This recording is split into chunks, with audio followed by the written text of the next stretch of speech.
What's up, everybody? Cats007, and today bring you guys some more Sculptor gameplay. And in this gameplay, I'm going to go over the basic hunter necessities.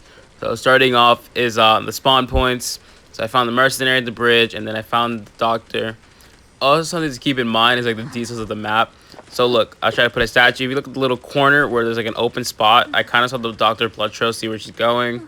So I take in consideration of every slight detail. So for example, I know there's a hole right there, so I put a statue trying to block off the doctor, and that little motion of going back and forth is actually slowing her down and allowing the doctor to catch up, well, me to catch up to the doctor, and the doctor to come back to me and slowing her down.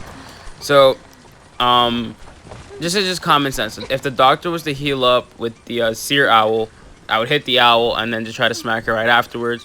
She's going towards the pallet. I put the statue between the pallet and then smack. Now, in this situation, people would ask, okay, what would you do as sculptor? Well, I have the ability to pressure ciphers. Now, I was like, okay, I'm just gonna chisel the cipher here, try to get the chisel. Now, I think the chisel is like probably one of the hardest things as sculptors, is like aiming it. But the ideology of cipher pressure is what you want to have down 100%. Um, I tried getting statues in there. So forcing the seer off the cipher is all I need to do. I think the seer realized, hey, I can keep decoding.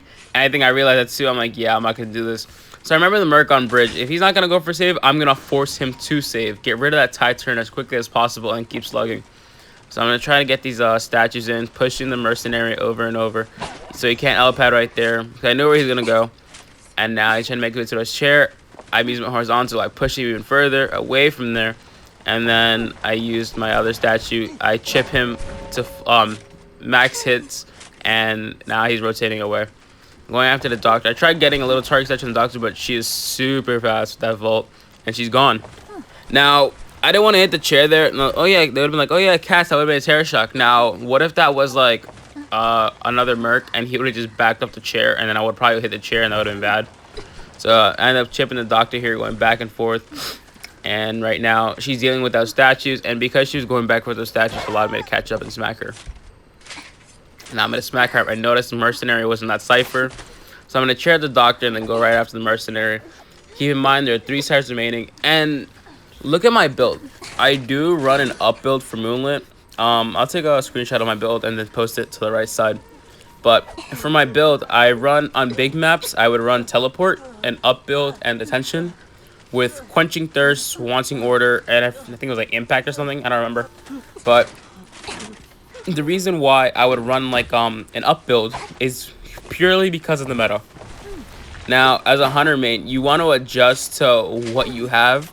So because it's a big map and I can get cipher rushed or I can get rotated.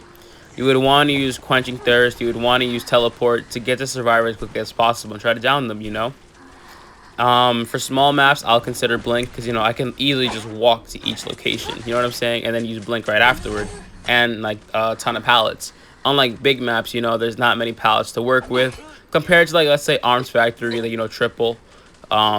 They can just loop triple, go to, let's say, Factory, per se. On big maps like Eversleeping or Moonlit, it's hard to transition well or kite well in these small areas like 2 pals, etc. So keep in mind, be mindful of your maps. I'm going to pick up the Seer, and then I'm going to try to try the Seer, but then I got Tinnitus coming through, so I'm like, okay, well, where's the mercenary? I saw him in the distance. Now, he's going to loop care, so this is going to be kind of tricky. I'm like, listen, I saw the corner of my eye. There's no point in trying to be sneaky. So I thought he was going to keep running, but he ended up, like, how do you say, like, walking, anticipating that I didn't see him. I ended up lagging the battery notification. Yes, my phone sucks. So I ended up hitting the mercenary here, going back and forth. I hit both, and then hit the explorer. I tried hitting him, and I put my statues to the point where, like, listen, I'm going to cut his route off no matter where he goes. Mercenary's the other going down here. And the explorer is chaired. Seer got back up, and the mercenary is dead. So I'm going to break these pallets. Up build on Moonlit isn't bad at all, because like, you can just mow through pallets and then just like catches them like instantly, which is pretty cool. The explorer's going to want to find dungeon. Usually in my rank matches, I don't really care about dungeon. I usually give them the dungeon anyway. Or just like surrender, because like waste time. But going after Seer, I saw the Seer blood trails. But okay, if I can get this down, I'll get this down and go crazy. If not, who cares? So I see the Seer, close the window, and then I get the statue hit. and I try and catch up to him.